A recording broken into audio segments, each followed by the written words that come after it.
Fason Radyo. Fason Radyo'ya hoş geldiniz.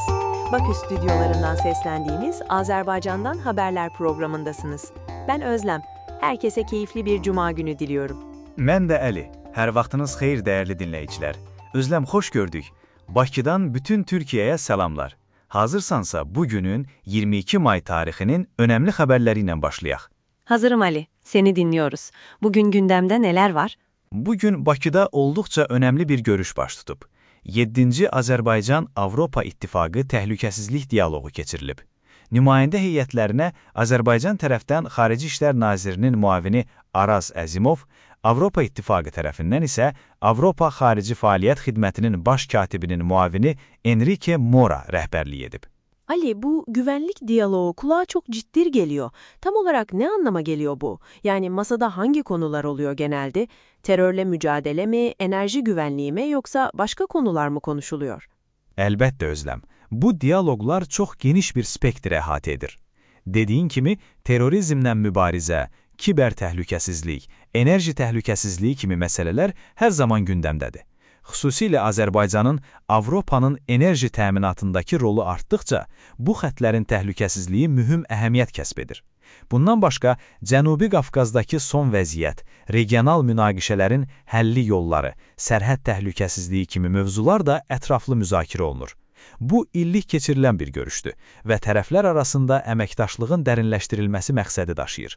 Anladım. Yani hem Azerbaycan'ın hem de Avrupa'nın güvenliğini ilgilendiren ne varsa kapsamlı bir şekilde ele alınıyor. Teşekkürler bu detaylı bilgi için. Sırada ne var? İndi isə bütün səyahət sevərləri və xüsusilə qonşu Gürcüstana getməyi planlaşdıranları sevindirəcək bir xəbərim var.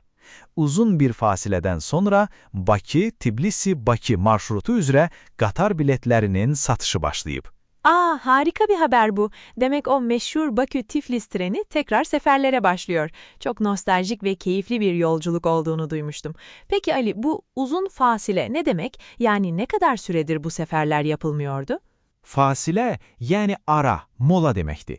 Pandemiya dövründən bəri təxminən 4 ildən çoxdur ki, bu xətt fəaliyyət göstərmirdi.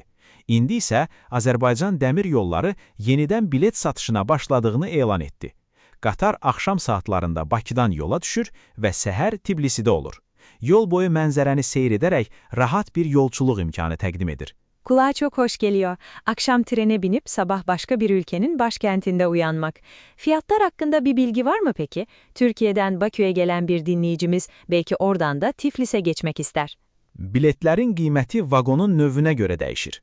Standart, yəni plaskart vaqonlarda təxminən 60 manatdan, kupe dediyimiz 4 nəfərlik otaqlarda 95 manatdan, 2 nəfərlik lüks otaqlarda isə 160 manatdan başlayan qiymətlərlə satışa çıxarılıb. Bu da təxminən 35 ilə 95 ABŞ dolları arasında bir məbləğ edir. Memnunum. Fiyatlar da oldukça makul görünüyor. Umarım en kısa zamanda ben de bu trenle bir seyahat etme fırsatı bulurum. Peki, gündemdeki bir sonraki habere geçelim istersen. Keçək. Amma növbəti xəbər bir qədər ciddi mövzudadır. Avropa Şurasının bu günlərdə yaydığı bir hesabat var. Həmin hesabata görə Azərbaycan əhalinin sayına nisbətən məhbus sayına görə Avropa ölkələrindən ikincidir. Bir dakika Ali, doğru mu duydum? Nüfusa oranla mahpus sayısında Azerbaycan Avrupa'da ikinci sırada, öyle mi? Bu gerçekten çok yüksek ve dikkat çekici bir oran. Raporun detaylarında bunun sebebiyle ilgili bir analiz var mı? Yani neden böyle bir durum söz konusuymuş? Bəli Özlem, rəqəmlər bunu göstərir. Söhbət əhalinin hər 100 min nəfərə düşən məhbus sayından gedir. Hesabatda Türkiyə bu göstəriciyə görə birinci yerdədir. Rəsmi qurumlar adətən bu cür hesabatlara geniş və detaylı reaksiya vermirlər. Amma bu mövzu ölkədəki müstəqil media orqanları və vətəndaş cəmiyyəti tərəfindən tez-tez gündəmə gətirilir. Məsələn, Azadlıq Radiosu və ya Meydan TV kimi platformalar bu statistikaları və arxasındakı səbəbləri mütəmadi olaraq müzakirə edir. Anlıyorum. Yani resmi bir açıklama olmasa da devlet kontrolünde olmayan medya organları ve sivil toplum bu konuyu tartışıyor ve kamuoyunun dikkatini çekmeye çalışıyor. Bu önemli bir ayrıntı. Peki bu ağır konudan sonra biraz daha farklı bir habere geçebilir miyiz? Əlbəttə.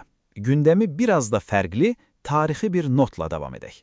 Arxivlərdən çox maraqlı bir sənəd üzə çıxıb. Azərbaycanın tam 100 il əvvəlki hərbi planı indi ortaya çıxıb. Bu planda tanklar və hətta sualtı qayıqlar var. Şaka yapıyorsun. 100 yıl önce, yani yaklaşık 1920'lerde Azerbaycan'ın denizaltı alma planı mı varmış? İnanılmaz. O dönemin şartlarında bu ne kadar gerçekçi bir planmış? Kim hazırlamış bu planı? Bu, Azərbaycan Xalq Cümhuriyyəti dövrünə aid bir sənəddir. Bilirsən, Cümhuriyyət cəmi 23 ay yaşadı, amma çox modern və qabaqcıl düşüncələrə sahib idi. Ordu quruculuğuna böyük önəm verirdilər.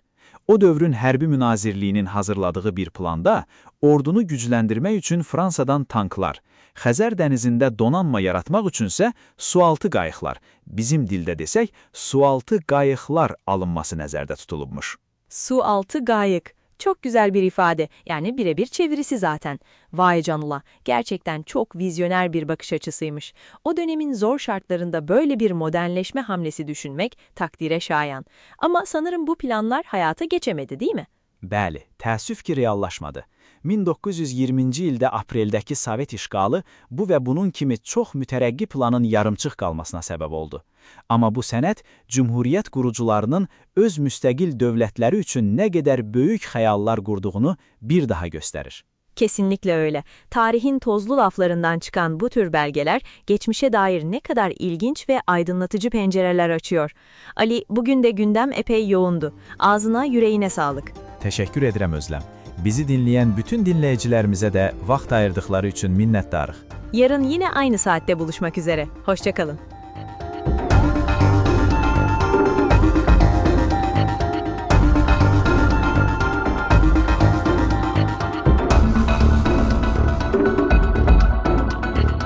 Fason Radyo